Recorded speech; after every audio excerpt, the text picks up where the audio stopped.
안녕하세요. 너울쌤입니다. 오늘은 너울쌤의 유형보호사 8회 실기 45문항 같이 풀어보는 시간 갖도록 하겠습니다. 36번 입맛이 없어 식사량이 감소한 대상자의 식욕을 증진시키는 방법으로 옳은 것은 1번 조미료를 많이 넣은 음식을 제공한다.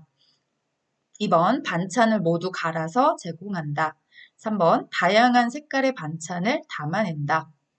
4번 식사 전에 고강도의 운동을 한다. 5번 가족들과 함께 식사하게 한다. 예, 정답은 3번입니다. 다양한 색깔의 반찬을 보기 좋게 담아놔서 식욕을 돋게 하든지 또 다른 것도 있어요. 식사 전에 몸을 움직이거나 잠시 밖으로 나가 맑은 공기를 마시게 하면 기분도 좋아지고 식욕도 증진된다. 운동은 맞는데요. 고강도가 아니라 가볍게 잠깐 산책하는 정도? 잠깐 바깥 바람 쐬는 정도? 그 정도의 운동 수준 정도면 충분합니다. 37번 대상자의 안전과 인권 보호를 하며 식사 도움을 실시한 요양보호사는 1번 음식을 먹을 때 흘릴 것을 대비해서 물기가 없는 음식을 제공한다. 2번 대상자 눈높이를 맞추고 마주 앉는다. 3번 의자에 걸터 앉아 이동하기 편하게 한다. 4번 스스로 먹을 수 없는 경우 음식은 숟가락 가득 든다. 5번 숟가락을 아래쪽에서 입으로 가져간다. 정답은 5번입니다. 네. 자, 우리 1번 같은 경우에 물기가 없는 음식은 삼키기 어렵기 때문에 주의를 해주셔야 되고요. 그리고 마주 앉으시면 근육의 긴장도가 높아집니다. 이렇게 막, 그죠? 떠줘야 되기 때문에. 그래서 나란히 앉는 것을 권장하는 거고요. 의자는 깊숙이 앉으셔야 안전한 거고, 숟가락의 절반 이하로 떠주셔야지만 됩니다. 이거 아래쪽 입으로 가져가야지 맞죠. 이걸 위쪽으로 하게 되면 고개가 이렇게 들려서 기도가 열려버리기 때문에 그러면 살해라든 질식의 위험성이 있습니다. 자, 38번 영양액을 주입하던 중 대상자가 구토하는 경우에 가장 먼저 해야 할 일은 1번 비위관을 제거한다. 2번 비위관을 밀어넣는다. 3번 영양액의 주입 속도를 빠르게 한다. 4번 비위관을 잠근다. 5번 의료기관을 방문하게 한다.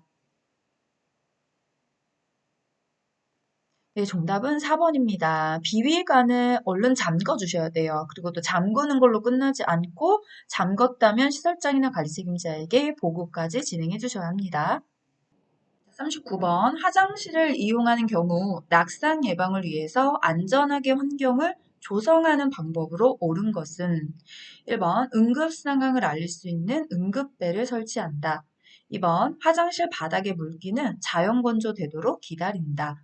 3번 화장실의 조도는 낮게 유지한다.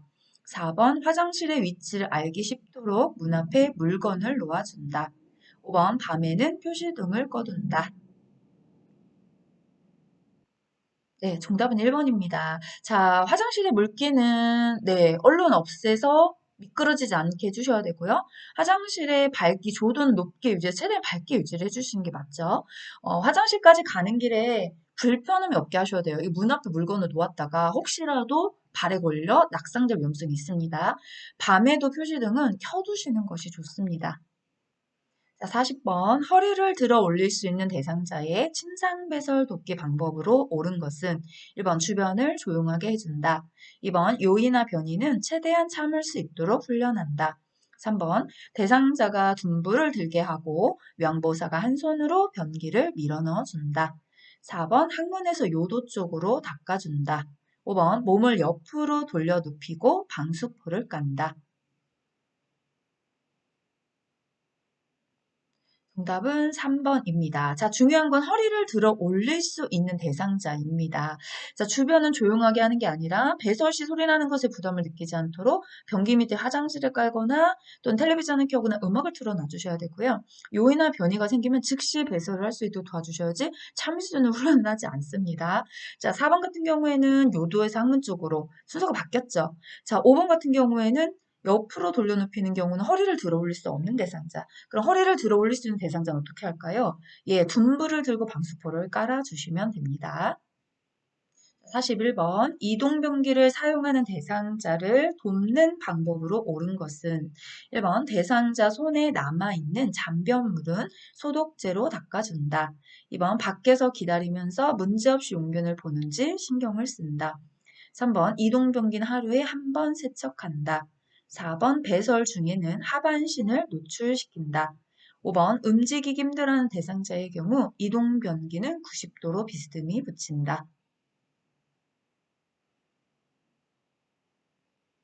네, 정답은 2번입니다. 예, 이동변기를 사용하는 경우에도 이렇게 옆에 있는 경우도 있지만 또 이제 문 밖에 있어라 변기에서 용변을 둘 테니 이렇게 하는 상황이 있다면 혹시 기다리면서 문제 없는지 안에 어떤 일이 일어나지 않은지 좀 신경 써주셔야 되고요. 1번 같은 경우는 왜 틀렸을까요? 예, 이거 잔변물은 닦아주셔야 되는데 소독제가 아니라 물과 비누로 씻어주셔야 됩니다. 이동변기는 매번 세척하는 거고요. 하반신 노출하시면 안 되죠. 네, 수건이나 무릎덮개로 덮어주셔야 되고요. 자, 움직이기 힘든 경우에는 안아서 옮겨야 합니다. 그러니까 난간에 침대 난간이나 이런 부분에 이동변기가 빈틈없이 각도 없이 바짝 붙여주셔야 돼요. 그래야 들어 옮기기가 편하기 때문에. 예. 그리고 사실 뭐 힘들어하는 대상자가 아닌 경우 잡고 가는 대상자도 90도 안 되죠. 30에서 45도 각도로 벌려서 너비를 만들어 주셔야 잡고 이동이 좀 수월하게 편해지는 거죠. 자, 42번. 대상자의 기저귀 교환 방법으로 옳은 것은 1번 바지를 내리고 면덮개를 덮어준다. 2번 허리를 들 수 있는 대상자는 옆으로 눕혀서 교환한다. 3번 기저귀의 안쪽 면이 보이도록 말아놓는다. 4번 회음부는 뒤에서 앞으로 닦는다. 5번 기저귀가 뭉치지 않도록 잘 펴준다. 네, 정답은 5번입니다. 요거 순서가 바뀌었죠. 면 덮개로 먼저 덮어준 상태에서 바지를 내려주셔야 돼요. 플라이봇이 보호 때문에요. 자, 우리가 기저귀 허리를 들 수 있는 대상자는 무릎을 세우고 똑바로 누운 상태에서 교환해 주시면 되고요. 옆으로 눕혀서 교환해 주시는 대상자는 허리를 들 수 없는 대상자에 해당하는 거죠. 자, 기저귀 바깥면이 보이도록 말아주셔야지만 배설물이 밖으로 빠져나가지 않는 거고요. 자, 회원부는 앞에서 뒤로 닦아주셔야 됩니다. 네. 43번 감염 예방을 위한 유치도뇨관의 소변 주머니 관리 방법으로 옳은 것은 1번 소변 주머니는 방광보다 낮게 둔다. 2번 보행 시 연결관을 잠가 둔다. 3번 금기사항이 없는 한 수분 섭취를 제한한다. 4번 소변 주머니는 하루에 한 번 비워준다. 5번 침대에서 움직이는 것은 제한한다. 네, 정답은 1번이죠. 소변 주머니가 방광보다 밑으로 가 있어야 역류를 막을 수 있기 때문에, 그럼 감염되지 않죠. 그래서 1번은 맞는 거고요.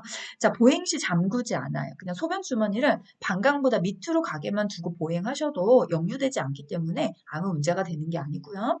자, 금기사항이 없다면 수분 섭취는 제한하시면 안 돼도 권장하셔야 되죠. 소변 주머니는 두세 시간마다 한 번씩 양과 색을 확인하시면서 비워주시면 됩니다. 두세 시간의 기준이 뭐냐고 많이 물어보실 수도 있고 또 아시는 선생님도 계시겠지만 사실 두세 시간의 기준은 소변 주머니를 유치도뇨관을 삽입하든 삽입하지 않든 모든 사람들이 평균적으로 두세 시간 정도면 방광이 소변 주머니가 꽉 찹니다. 그러니까 그 시간마다 확인을 하고 양을 봤어야 되는데 이걸 좀 더 뭐 6시간 이상, 7시간 이러면 한 번에 나오는 소변량이 얼마인지도 측정이 안 되고요. 또 기존에 나왔던 소변과 합쳐졌기 때문에 색깔이나 양상 같은 걸 파악할 수가 없어요. 그래서 두세 시간에 한 번씩 이런 이야기를 하는 거고요. 침대에서 움직이는 데는 제한이 없죠. 네, 자유로 움직이실 수 있습니다. 44번 대상자에게 칫솔질할 때 유의사항으로 옳은 것은 1번 치약의 양을 많이 짜서 거품이 가득 차게 한다. 2번 치약이 솔 사이에 끼어 들어가게 한다. 3번 구토가 유발될 수 있으니 혀는 닦지 않는다. 4번 칫솔을 옆으로 강하게 문지르며 닦는다. 5번 혈액응고 장애가 있는 대상자는 치실을 반드시 사용하게 한다. 네, 정답은 2번입니다. 자, 치약의 양을 많이 짜게 되면 칫솔질이 어렵고 또 치약으로 인한 청량감 때문에 치아가 잘 닦였을 거라고 오해가 있을 수 있어요. 그래서 양을 많이 짜지 않게 하셔야 되고, 그 다음에 혀는 닦아주셔야 되겠죠? 네. 자, 칫솔을 옆으로 문지르지 마시고 잇몸이 닳아져 시리게 되니까 잇몸에서 치아 쪽으로 부드럽게 닦아주셔야 되고요. 혈액응고 장애라는 말은 혈액 피가 한번 이게 출혈이 생기면 굳는 지혈이 잘 안 된다는 거잖아요. 그럼 출혈의 가능성이 많기 때문에 이분들은 치실을 사용하지 않는 걸 권장합니다. 자, 45번. 침상에서 대상자의 머리를 감기는 방법으로 옳은 것은 1번 남아있는 물기는 자연 건조시킨다. 2번 베개를 치우고 침대 중앙에 머리가 오도록 한다. 3번 허리 아래에 수건을 놓아 복부 위까지 감싼다.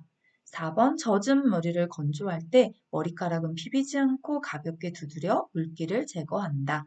5번 얼굴 전체에 수건을 올려놓는다. 네, 정답은 4번입니다. 자, 남아있는 물기는 되도록이면 헤어 드라이어를 사용해서 빨리 말려주시고요. 자, 침대 모서리에 머리가 오도록 하신 상태에서 침상에서 머리를 감겨주지요. 네. 그 다음에 어깨 아래에 수건을 놓아서, 네, 허리 아래에 수건 놓는 게 아니죠. 허리 아래는 머리를 감다 허리 아래에 들어갈 이유가 없죠. 그래서 어깨 아래에 수건을 놓아서 어깨 아래에서 가슴이까지 감싸주셔야 돼요. 자, 수건은 눈에만 올려줍니다. 얼굴 전체는 가리시면 안 됩니다. 자, 46번. 목욕이나 샤워를 할 수 없는 여성 대상자의 경우에 회음부 청결을 유지해야 하는 이유는 1번 피부 발진이 발생하기 때문에 2번 피부가 건조해지기 때문에 3번 피부 소양감이 증가하기 때문에 4번 수치심을 느끼기 때문에 5번 방광염, 요로 감염의 원인이 되기 때문에 정답은 5번이죠. 방광염 요로 감염의 원인이 됩니다. 자, 우리가 여성분의 회음부는 굉장히 짧아요. 네, 이 회음부 위에 방광이 있잖아요. 요도 윗부분으로. 그래서 요도가 5, 6cm밖에 안 되기 때문에 세균이 위로다가 상기도 막 타고 올라가거든요. 그렇기 때문에 회음부의 청결을 좀 많이 신경 써줘야 돼요. 이 분비물로 더러워지기 쉬워서 악취도 나고 지금 여기 나온 것처럼 균이 한번 침투가 되면 막 타고 올라가는 거죠. 그러면 방광염, 방광에서 타고 올라가면 신장염 이런 식으로 막 가기 때문에 그런 부분들을 좀 청결 유지하셔서 감염력을 많이 좀 떨어뜨려 주셔야지만 돼요. 그게 궁극적인 이유인 거죠.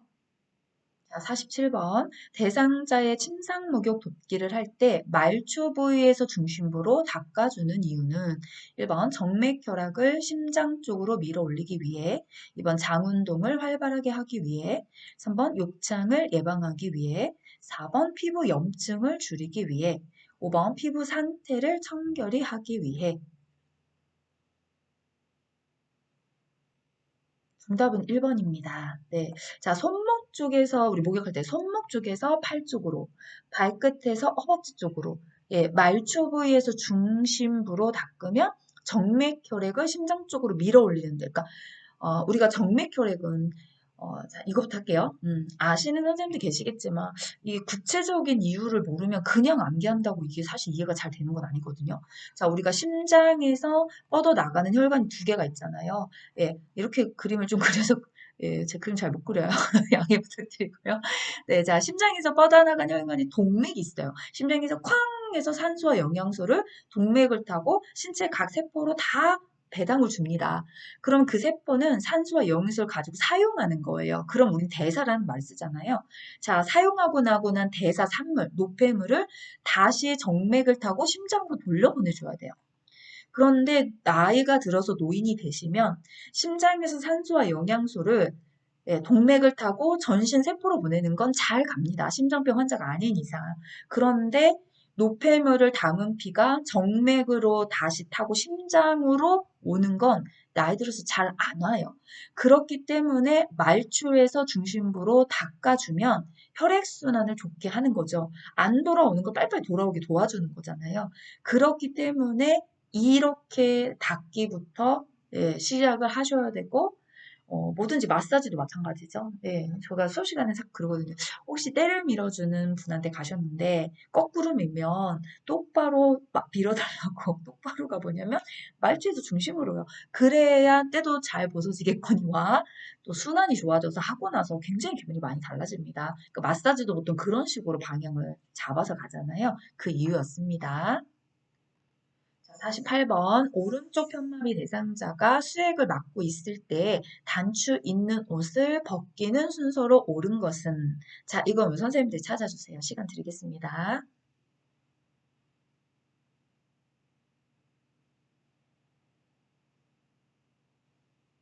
자, 정답 공개하겠습니다. 네, 정답은 5번이죠. 자, 일단 수액을 맡고 있다. 가운데 수액이 들어와야 돼요. 그럼 가운데 수액이 아닌 건 다 일단 네, 오답입니다.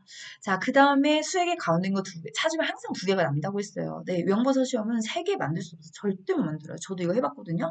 불가능해요. 네. 자, 두 개로밖에 무조건 오답, 이게 답이 안 되니까 제가 늘 말씀드린 게 머리와 수액은 가운데만 알아도 오지선이 아니라 이지선을 풀 수 있습니다. 라는 것이 1회부터 지금 8회까지 계속 강조하면서 오고 있거든요.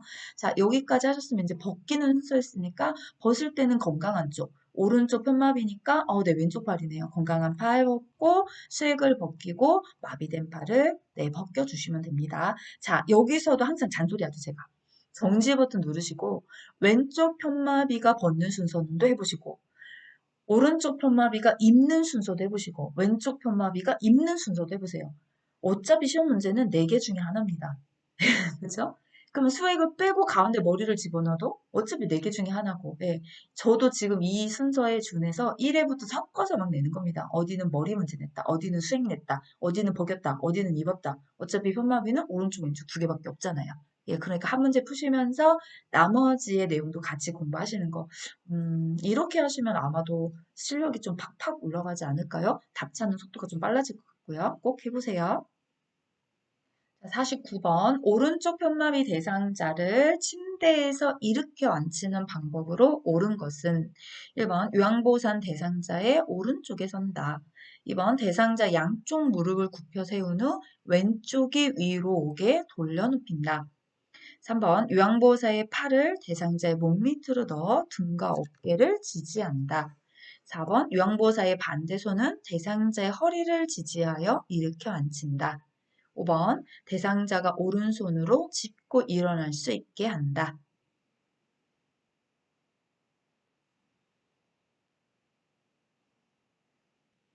네, 정답은 3번입니다. 자, 우리가 오른쪽 편마비 대상자예요. 자, 그럼 요양보호사 대상자의 건강한 쪽에 서셔야 되기 때문에 오른쪽이 아니라 왼쪽으로 가셔야 되고요. 자, 대상자 양쪽 무릎을 굽혀 세운 후 왼쪽이 위로 오게, 마비 쪽이 위로 오게 돌려 눕혀야 되기 때문에 오른쪽이 위로 가게 해주셔야 되고요. 3번은 맞는 표현이죠. 자, 4번 같은 경우에는 요양보호사의 반대손은 허리가 아니라 엉덩이 또는 넙다리를 지지해서 이렇게 앉혀주셔야 되고요. 대상자는 건강한 손을 짚고 일어나셔야 됩니다. 그래서 오른손이 아니라 왼손. 네, 이렇게 해야 정답 맞는 거죠. 어려운 겁니다. 이 1번을 문제를 이렇게 읽으면서 바로바로 답이 나올 수 있는 상황이 아니에요.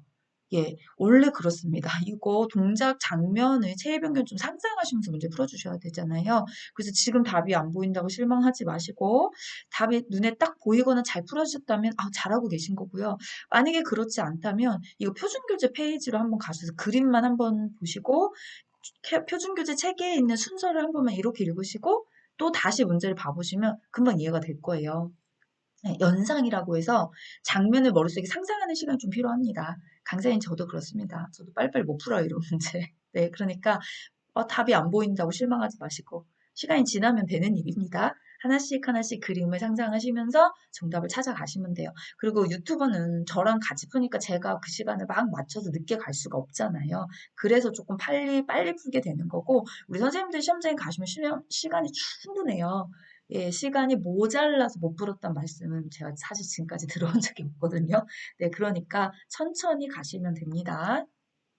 자, 50번 대상자의 등 근육을 쉬게 해주기 위해 엎드린 자세인 보기를 취해줄 때 아랫배에 낮은 베개를 놓아주는 이유는 1번 미끄러져 내려가지 않기 위해서 2번 욕창을 예방하기 위해서 3번 넋다리의 긴장을 완화하기 위해서 4번 허리의 앞구름을 감소시켜 편안함을 제공하기 위해서 5번 원활한 호흡을 유지하기 위해서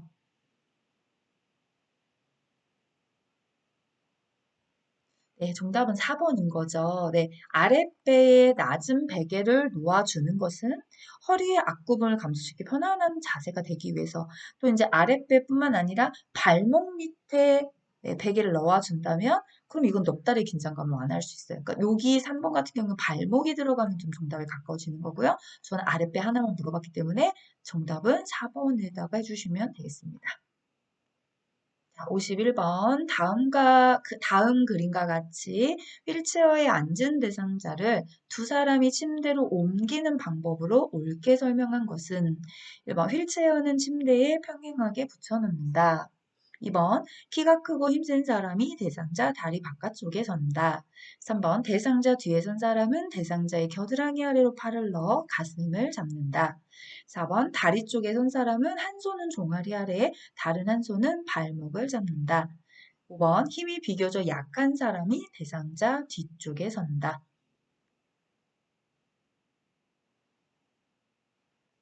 네, 정답은 1번이죠. 요 그림 안에 답이 있습니다. 네. 자, 일자한 침대 평행하게 붙여 놓으셔야 돼요. 이렇게 들어 옮겨야 되기 때문에 공간을 열려주시면 어렵습니다. 힘듭니다. 네.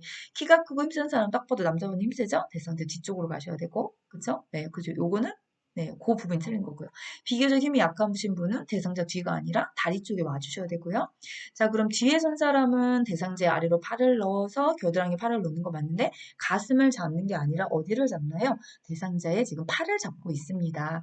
자, 다리 쪽에 선 사람은 한 손은 종아리 아래에, 예, 나머지 한 손은 어디로 가나요? 대퇴 아래에 넣습니다. 발목이 아니고요. 지금 여기 와 있죠? 예, 종아리 아래, 대퇴 아래 이렇게 들어가셔야 돼요. 네. 자, 그럼 정답 1번인 거 네, 쉽게 찾으셨을 거예요. 다음 문제 가겠습니다. 자, 52번. 왼쪽 다리가 약한 대상자가 보행보조차를 사용하여 이동하는 순서로 옳은 것은? 자, 이것도 제가 찾는 시간 드리겠습니다. 선생님들이 답 찾아주세요.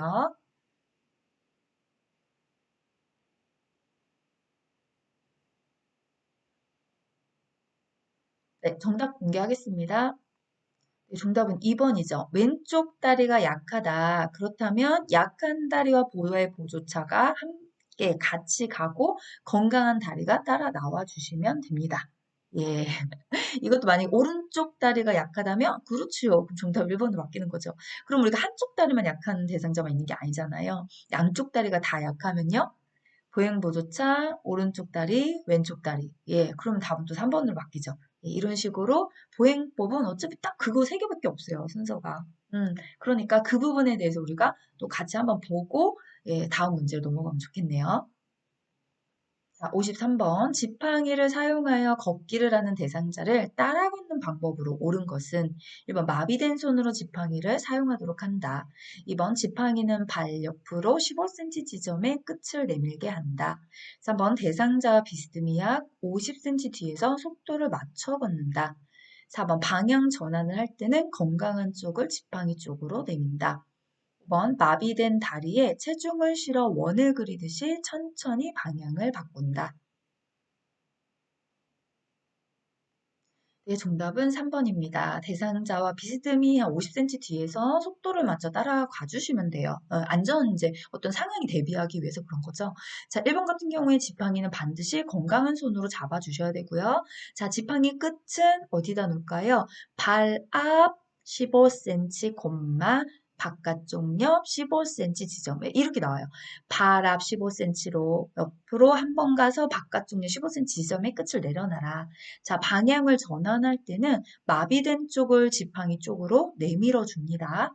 자, 그 다음에 5번 같은 경우에 건강한 다리에 체중을 실어 원을 그리듯이 천천히 방향을 바꿔주셔야 돼요. 그래서 제가 그 두 부분을 예, 오답으로 지금 바꿔버린 거죠. 네. 자, 54번. 다음 그림과 같은 이동 변기를 사용할 때 안전하게 사용하는 방법으로 옳은 것은 1번 변기 한쪽 손잡이만 잡고 일어선다. 2번 자변기 시트에 올라가서 용변을 본다. 3번 4개의 다리 높이가 모두 달라야 한다. 4번 변기통이 있는지 확인하고 사용한다. 5번 사용한 변기통은 직사광선이 내리쬐는 곳에 보관한다. 네, 정답은 4번이죠. 네, 그 변기통 있는 거 확인하고 보셔야 은근히 밖으로 새지 않습니다.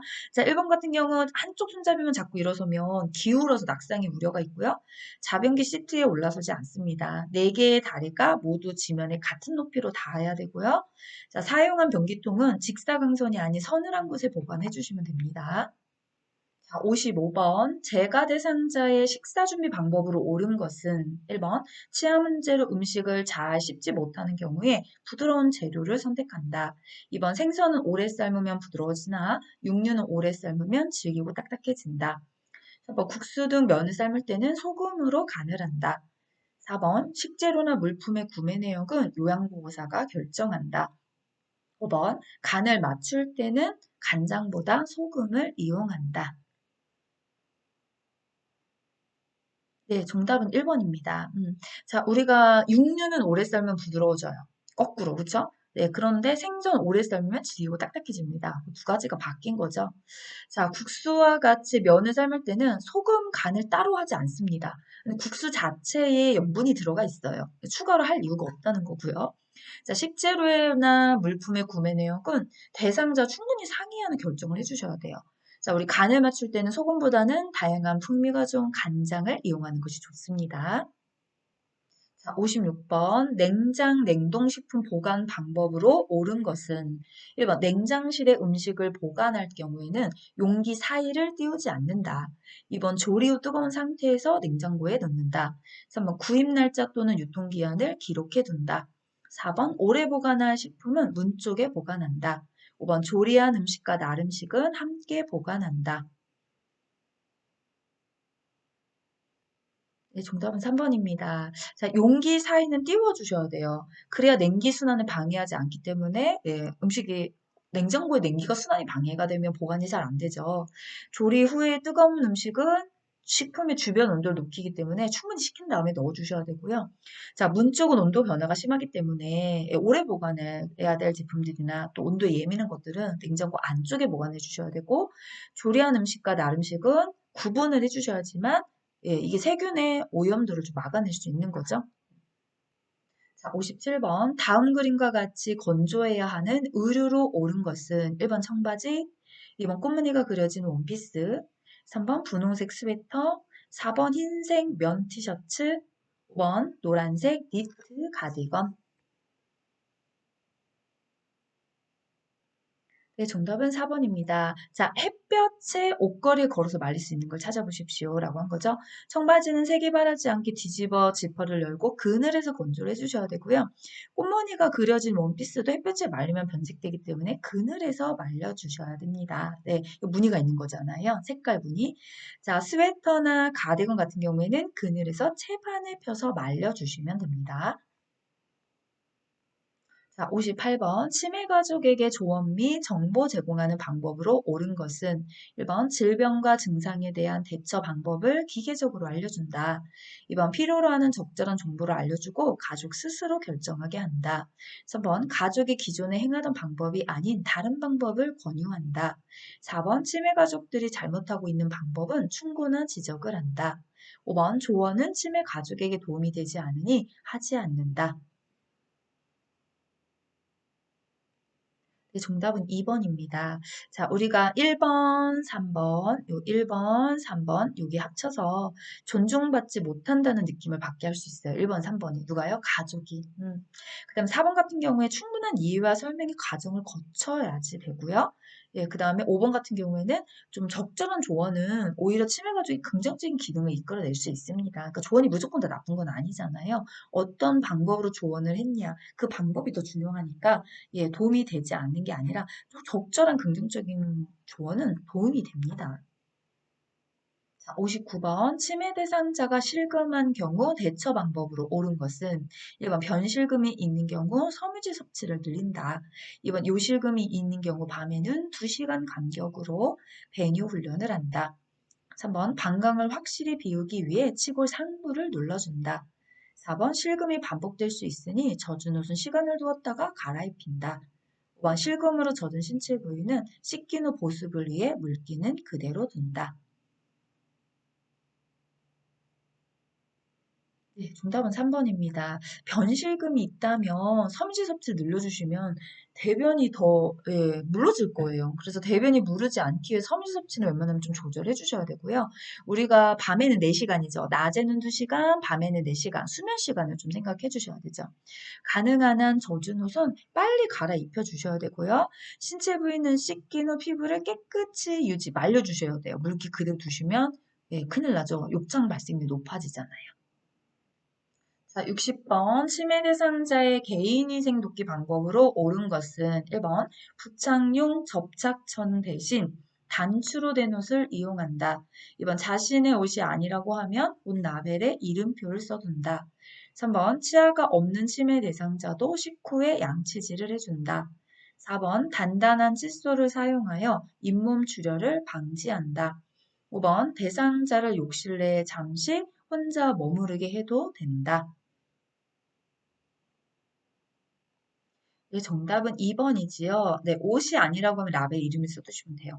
이름을 쓰면 압니까? 라고 많이들 물어보시는데, 네, 말이 먼저 없어져요. 글씨 읽는 능력은 네, 좀 인지기능에서 유지가 되시거든요. 그래서 늘 봤던 이름이기 때문에 좀 기억을 하시는 것 같아요. 그 물품에다가 이름을 써두는 게 또 좋은 한 가지 방법 중에 하나고요.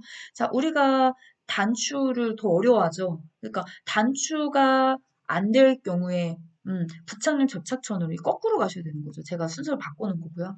치매에 치아가 뭐 치매이시던 아니던 치아가 없는 대상자는 식후에 물이나 차로 입안을 헹궈 주시면 됩니다. 그다음 단단한 칫솔을 이용하시면 네, 이게 더 생길 것 같아요. 부드러운 칫솔을 사용하셔야 되고 욕실에 혼자 머무르게 하시면 안 되죠. 그러니까 목욕 전에 물품의 확인을 먼저 잘 하신 다음에 진행을 해주셔야 돼요. 혼자 두시면 위험한 상황이 발생할 수 있기 때문입니다. 자, 61번. 치매 대상자의 안전한 환경을 위한 조성 방법으로 옳은 것은 1번 밤에는 화장실 전등을 꺼둔다. 2번 침대는 벽에서 먼 곳에 배정한다. 3번 유리창에는 그림을 붙여놓는다. 4번 온수기 온도는 높여둔다. 5번 과일 모양의 자석을 냉장고에 부착시켜 놓는다. 정답은 3번입니다. 네, 유리창이라는 것을 알 수 있게 창문이라는 것을 알 수 있게 그림 같은 걸 붙여둬라. 그럼 창문의 순수 기능은 뭐냐? 그냥 바깥을 보는 거죠. 그런데 바깥이 보인다고 창문 나가실 수 있어요. 그러니까 그런 창문의 기능들을 확인할 수 있게 알려주라는 거고요. 자, 1번 같은 경우에는 전등은 꺼둔다가 아니라 켜둔다 이렇게 해야 되고요. 침대를 벽에 붙여 놔주셔야 되고 온수기 온도는 최대한 낮춰주셔야 되죠. 이게 또 화상의 위험성이 있죠. 과일 모양의 자석은 입에 넣어서 드실 수 있기 때문에 그런 거 부착시켜 놓으면 안 되는 거고요. 자, 62번. 재가침해 대상자가 서랍장 안에 있는 물건을 모두 꺼내어 던지는 행동을 반복할 때 양보사의 적절한 반응은 1번 찾으시는 물건이 있는 거예요. 2번 물건 정리하려면 힘이 들 것 같으니 그만해 주세요. 3번 그렇게 계속 던지시면 센터장님에게 이야기할 겁니다. 4번 멋진 양말이 있네요. 이 양말 신고 산책 가요. 5번 자꾸 그렇게 하시면 서랍장에 잠금장치 설치할 거예요. 네, 정답은 4번이죠. 반복적인 질문이나 반복 행동을 하는 경우에는 뭐 주의환기법을 적용하는 방법도 있고 또 과거의 경험 또는 고향과 관련 이야기를 나누는 방법도 있고 기본적으로 여러 개가 있습니다. 그런데 지금 저는 뭘 쓴 거냐면 자, 서랍장에 있는 물건을 막 꺼내놓고 있어요. 아마도 거기 안에 양말이 있지 않았을까? 이걸 추정하는 거죠. 그래서 양말을 신고 산책 가요. 주의환기법 쓴 겁니다. 지금 있는 상황에서 다른 어떤 관심자를 돌려내기 위해서 쓰는 표현들이거든요. 그래서 4번인 거죠. 자, 63번. 치매 대상자가 지나치게 음식을 많이 먹으려고 할 때 대처 방법으로 옳은 것은 1번 화를 내거나 대립하지 않는다. 2번 소화불량이 올 수 있으니 조금만 먹으라고 설득한다. 3번 빨리 먹을 수 있도록 속도를 조절한다. 4번 오래 씹을 수 있도록 딱딱한 음식을 제공한다. 5번 같은 종류 음식을 제공한다. 네, 정답은 1번입니다. 지나치게 많이 먹으려고 할 때 할 수 있는 방법이 없어요. 예, 어르신 지금 준비하시니까 조금만 기다리세요. 라고 친절하게 말해주고, 여기도 주의환기법을 시킨다든지, 다른 방법을 넘어가 주셔야 돼요. 그러니까 화를 내거나 대립하지 않는다는 거. 그냥 원래 치매의 한 증상이기 때문에 그렇습니다. 라고 이해하는 게 제일 중요합니다. 자, 64번. 다음 상황에서 요양보호사가 적절하게 반응한 것은, 자, 침해 대상자. 내 옷이 없어졌어. 옆방 있는 할머니 가져간 게 확실해. 지난번에 내 옷장을 뒤지고 있더라고. 자, 그래서 요양보 선생님. 1번. 옆방 할머니는 어르신보다 작아서 사이즈가 안 맞을 거예요. 2번. 그렇게 잘해주는 옆방 할머니를 왜 의심하세요? 3번. 그러네요. 진짜 옷이 없어졌네요. 제가 찾는 거 도와드릴게요. 4번, 옆방 할머니가 언제 옷장을 뒤졌나요? 저는 못 봤는데요. 5번, 옆방 할머니가 아니고 딸이 가져갔잖아요. 네, 정답은 3번이죠. 없어졌대요. 그럼 그 자리는 없는 게 확실하니까, 아, 그러네요. 어르신 진짜 옷이 없어졌네요. 일단 인정하고요. 자, 그럼 어떻게, 찾는 거 어르신 저랑 같이 찾으러 가실래요? 제가 찾는 거 도와드리겠습니다. 이거가 정석 답이에요. 네. 자, 65번 배회 가능성이 있는 대상자를 돕기 위한 방법으로 옳은 것은 1번 암막 커튼을 이용해서 실내를 어둡게 한다. 2번 현관문은 항상 열어둔다.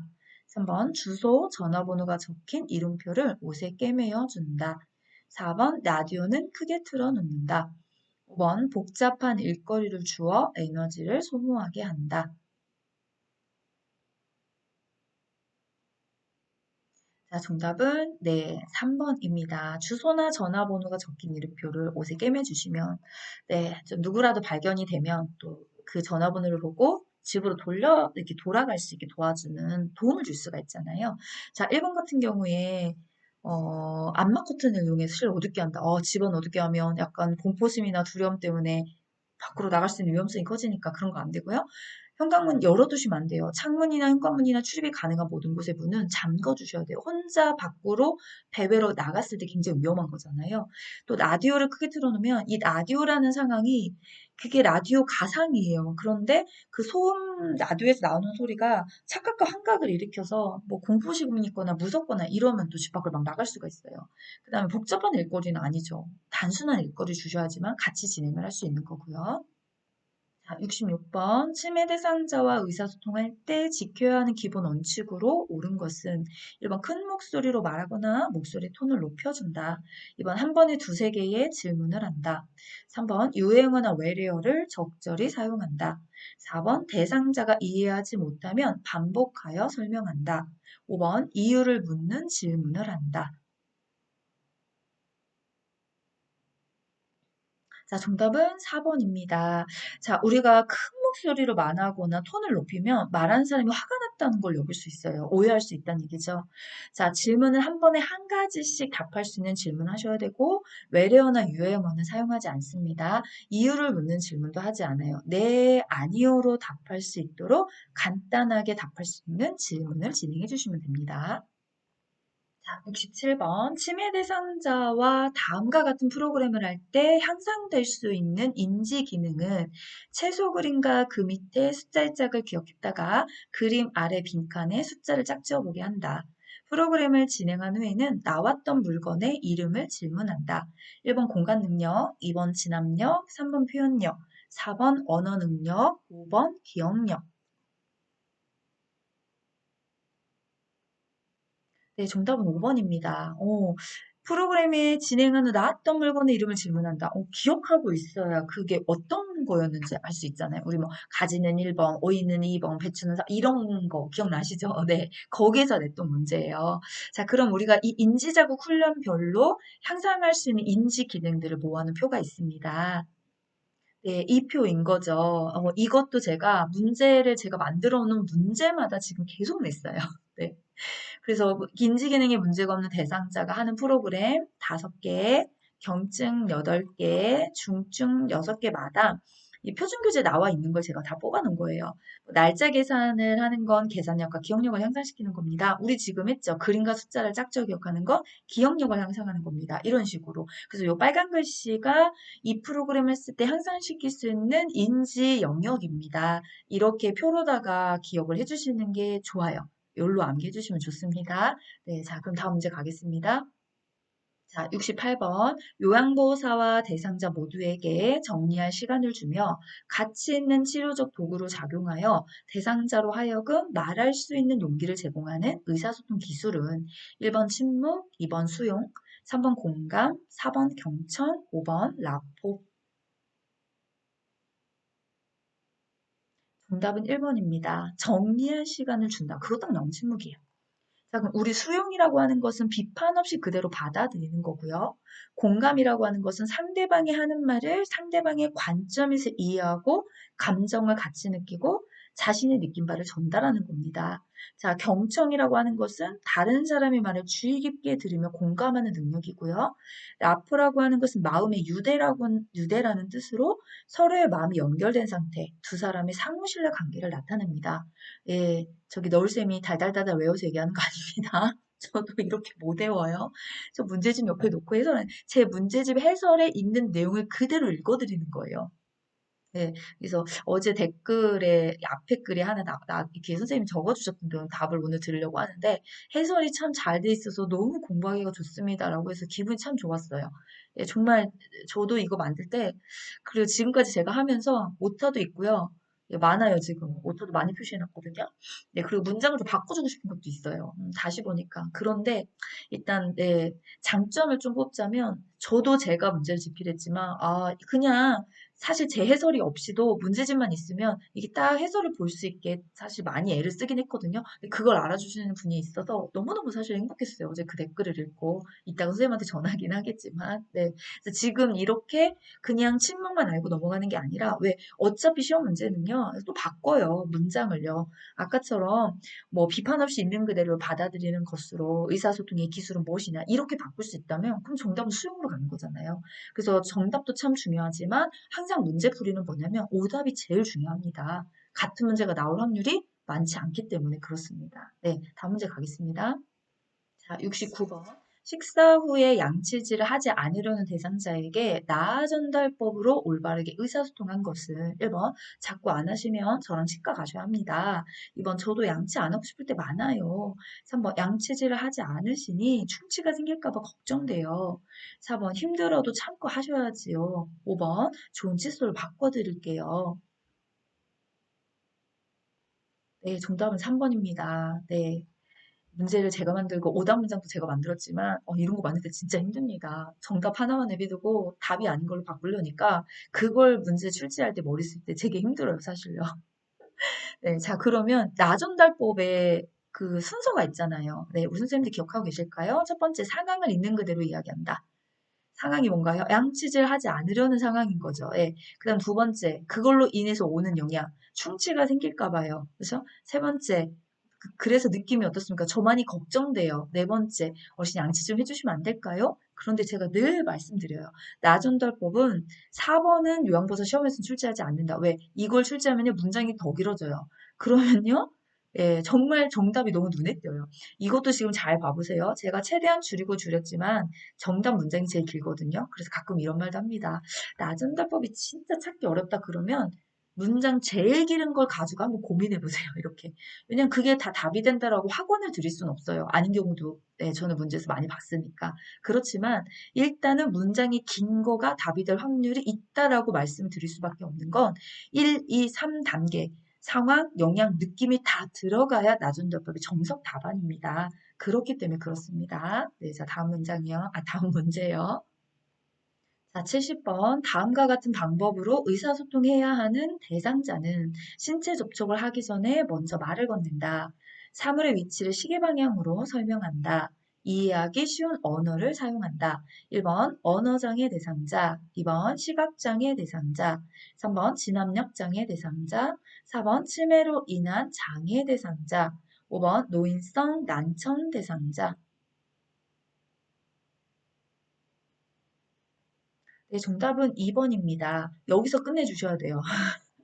그럼 뭐 다른 분은 이해하기 어려운 걸로 해야 되나요? 아니, 이게 공통점이에요. 예. 그래서 이런 거 보면, 그러니까 첫 번째에서 거의 끝을 내셔야 돼요. 신체 접촉을 하기 전에 말을 먼저 건넨다고? 아, 그럼 왜 듣기는 다 가능하신 거잖아요. 그런데, 이 앞에 안 보이는 신체 사물의 구분이 안 되기 때문에, 만약에 접촉 없이 말만 이렇게 하면 깜짝 놀라는 거죠. 예. 그 다음에, 사물의 위치를 시계 방향. 아, 네. 방향 전환에 우리가 눈에 이게 사물이 잘 보이지 않는 시각장애 대상자분들한테 위치 설명을 할 때 시계 방향, 또 대상자를 중심으로 오른쪽, 왼쪽 이렇게 방향 설정하는 거. 이건 다 시각장애 대상자의 소통 방법입니다.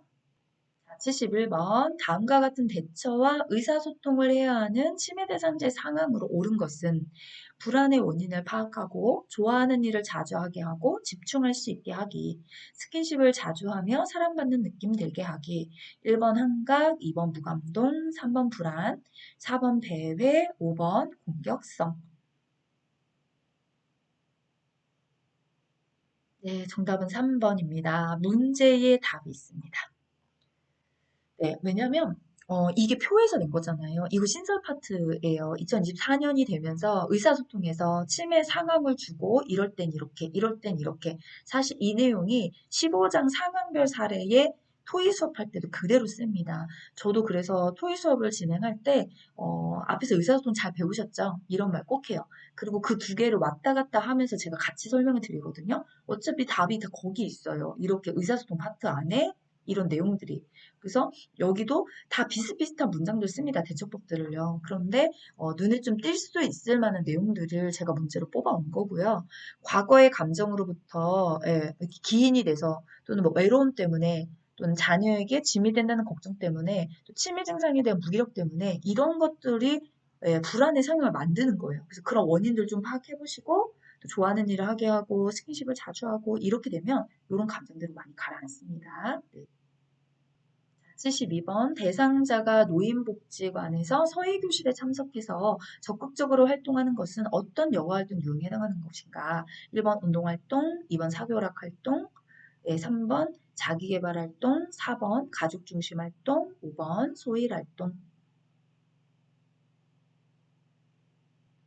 네, 정답은 3번 자기계발활동입니다. 네, 활동이 아니라 활동인데 또 오타났네요. 네, 한 해차도 없이 지나가는 경우가 많지 않습니다.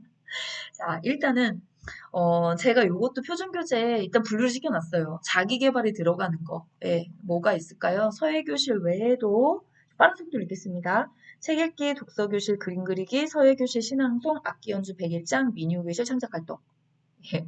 자, 가족 중심에 들어가는 거. 가족 소풍, 가족 대화, 외식 나들이, 종교, 교회, 사찰, 성당, 사교 오락, 영화, 연극, 음악회, 전시회, 운동활동, 체조, 가벼운 산책, 소일활동, 텃밭 야채 가꾸기, 식물 가꾸기, 신문 보기, 텔레비전 시청, 종이 접기, 퍼즐놀이. 네, 이렇게 있는 내용을 갖고 어디 유형에 들어가는 겁니까? 라는 걸 물어봤던 문제였습니다. 73번 화재 예방 및 대처 방법으로 옳은 것은 1번 계단이 아닌 엘리베이터를 이용하여 신속하게 이동한다. 2번 실내에서 소화기를 사용할 때는 문 쪽을 향해 소화기 분말을 쏜다. 3번 뜨거운 연기가 천장으로 올라가므로 올곧게 서서 이동한다. 4번 연기나 어두움으로 시야가 확보되지 않으면 두 손은 입을 가리고 이동한다. 5번 불길이 천장까지 닿지 않는 불이면 소화기로 신속하게 진화를 시도한다. 네, 정답은 5번입니다. 우리 화재가 발생했을 때 엘리베이터 사용할 수 없어요. 계단을 이용하셔야 되고요. 자, 문 쪽을 향해 쏘시면 분말 때문에 문이 보이지가 않아요. 그러니까 문을 등지고 쏴주셔야 되고요. 올곧게 서서 가시면 안 됩니다. 뜨거운 공기가 천장으로 올라가니까 최대한 자세를 낮추면서 자, 연기나 어둠으로 시야가 확보되지 않기 때문에 한 손은 입을 가리고 한 손은 벽을 짚으면서 이동해 주셔야 합니다. 자, 74번 감염 관리를 위한 표준적 예방관리 지침으로 옳은 것은 1번 손소독제로 손을 닦은 후 장갑을 착용한다. 2번 혈액 또는 감염 물질, 환자의 피부와 접촉할 때는 보안경을 착용한다. 3번 눈, 코, 입의 점막에 환자의 혈액이 묻을 우려가 있을 때 안면보호를 착용한다. 4번 장갑을 벗은 즉시 물로만 씻어도 미생물이 제거된다. 5번 대상자가 감염성 질환에 이완될 경우 혈액에 노출되지 않을 것으로 예상되면 일회용 방수성 가운은 착용하지 않아도 된다. 자, 정답은 3번입니다. 눈, 코, 입, 점막에 혈액이 묻을 경우에, 그렇죠. 안면 전체를 보호하는 안면 보호구를 착용하셔야 되겠죠. 자, 1번 같은 경우에 장갑을 착용하기 전엔 손소독제가 아니라 손을 물로 씻은 다음에 장갑을 착용해 주셔야 되고요. 혈액 또는 감염물질, 환자의 피부와 접촉할 때는 보안경이 아니라 장갑을 착용해 주셔야 됩니다. 장갑을 벗은 즉시 물로만 씻으시면 안 되고, 물과 비누를 사용해서 씻어내 주셔야 되고요. 자, 4번 같은 경우에 이런 경우에 일회용 방수용 가운 반드시 착용하셔야 되지요. 네, 그 정답이 3번이었습니다. 75번 감염성 질환인 몸관리에 대한 설명으로 옳은 것은 1번 대상자와 접촉한 모든 사람들은 증상 유무와 관계없이 치료한다. 2번 감염력이 매우 높은 호흡기 질환이다. 3번 기온이 낮아지는 겨울철 발생이 가장 많다. 4번 대상자와 직접 접촉에 의해서만 전파된다. 5번 전신에 가려움이 발생하며 특히 낮에 심하다. 네, 정답은 1번입니다. 제일 중요한 거죠. 동시치료. 자, 우리 옴질환은요, 네, 감염력이 높은 피부 질환입니다. 자, 언제 발생이 되냐면 더운 기온에서 움직임이 활발해서 여름철에 발생이 가장 많습니다. 직접 접촉뿐만 아니라 오염된 의복, 침구, 수건, 혈압계, 체온계와 같은 간접 접촉에 의해서도 전파가 되고요. 전신에 가려움이 발생하면 특히 낮이 아니라 야간에 심합니다. 왜냐면 온벌레는 야행성 동물이기 때문에 낮에는 가만히 있다가 밤에 출현을 해서 나오는 거잖아요. 네, 그 정답이 1번입니다. 자, 76번 급성 저혈압 쇼크에 발생한 경우에 구급대원이 올 때까지 다리를 높인 자세로 눕혀두는 이유는 무엇인가? 1번 구토로 인한 질식을 예방하기 위해서, 2번 불안과 공포를 줄여주기 위해서, 3번 창백해진 피부색을 회복하기 위해서, 4번 심장과 뇌로 혈액량을 증가시키기 위해서, 5번 차가워진 손발의 체온 유지를 위해서. 정답은 4번이지요. 네. 자, 쇼크는 혈액순환에 필요한 혈액량이 부족하기 때문에 발생합니다. 그래서 가장 쉬운 방법이 지금 나와 있는 것처럼 누운 채로 다리를 높여주는 거예요. 그럼 이렇게 하면 중력에 의해서 말초기관에 있는 혈액의 일부가 심장과 뇌로 올라갈 수 있기 때문에 이게 쇼크 자세인 거잖아요. 예. 자, 77번. 대상자가 경련을 하는 경우 응급처치 방법으로 옳은 것은 1번 넥타이를 착용한 경우 꽉 조여준다. 2번 이마를 뒤로 젖혀 기도 유지를 한다. 3번 대상자 안전한 곳으로 이동시킨다. 4번 대상자 머리 아래에 딱딱한 물건을 대준다. 5번 대상자를 붙잡지 않고 조용히 기다리며 주의 깊게 관찰한다. 네, 정답은 5번입니다. 넥타이 같은 경우에 풀어져서 편안하게 호흡을 도와주셔야 되고요. 질식 예방을 위해서 고개를 옆으로 돌려주셔야 돼요. 똑바로 눕혀놓게 되면 침이나 이물질이 기도로 넘어가서 질식의 우려가 있습니다. 그러니까 자연스럽게 입 밖으로 흘러나갈 수 있게 옆으로 고개를 돌려주셔야 되고 대상자 절대 이동시키지 않습니다. 대상자에게 베개를 받쳐 머리에 손상을 보호해 주셔야 돼요. 딱딱한 물건은 안 됩니다. 78번 가슴 압박 소생술을 시행하던 중에 대상자가 정상적인 호흡과 움직임을 보이는 경우 회복 자세로 옳은 것은 1번 자위, 2번 앙하위, 3번 보기, 4번 우측이, 5번 반자위. 네, 정답은 4번 우측이죠. 네, 그러니까 저는 옆으로 이게 아니라 정확히 알고 있는 게 좋다 생각합니다. 그래서 이 그림에 있어요. 오른쪽을 쳐다보고 옆으로 누운 자세가 우측이거든요. 왜냐하면 혀나 귓도물로 인한 기도가 막히는 것을 예방하고 흡인의 위험성을 줄이기 위해서 옆으로 누운 자세 우측이를 취해줍니다. 좌측이는 안 되나요? 이렇게 물어보시는 경우가 있는데 좌측이보다는 우측이가 좋습니다. 심장에 눌리는 걸 막아내기 위해서. 예, 그래서 정확하게 우측이 이렇게 알아주시는 게 더 좋습니다. 자, 79번 심폐소생술 시행 중 자동 심장 충격기를 사용하는 방법으로 옳은 것은 1번 심장 리듬 분석 중에도 가슴 압박을 시행한다. 2번 충전이 완료되면 대상자의 몸을 잡고 쇼크 버튼인 심장 충격 버튼을 누른다. 3번 자동 심장 충격기는 15분 간격으로 심장 리듬을 반복한다. 4번 패드는 오른쪽 빗상뼈 아래와 왼쪽 젖꼭지 아래 중간 겨드랑선에 부착한다. 5번 자동심장 충격기의 충격이 전달된 즉시 호흡을 재확인한다. 네, 정답은 4번입니다. 패드 위치 정확하죠. 자, 심장 리듬 중에는 가슴 압박을 진행할 수 없어요. 예, 멈추고 손을 떼고 계셔야 분석할 수 있겠죠? 충전이 완료가 되면 대상자 몸에서 손을 떼고 쇼크 버튼 눌러주셔야 되고요. 자동 심장 충격기는 2분 간격으로 리듬 분석을 진행합니다. 자, 자동 심장 충격기 충격이 전달됐다면 즉시 가슴 압박을 다시 시작하셔야 되겠죠? 자, 80번. 다음과 같은 행동 심리 증상을 보일 때 적절한 돌봄 방법으로 옳은 것은 배설한 것을 인지하지 못하고 의자에 앉아 있거나 하던 행동만 반복한다. 1번. 왜 배변한 것을 모르냐며 감정을 다그친다. 2번. 식사량과 음료량을 줄여준다. 3번. 대변을 봤으면 말을 꼭 해줘야 한다고 알려준다.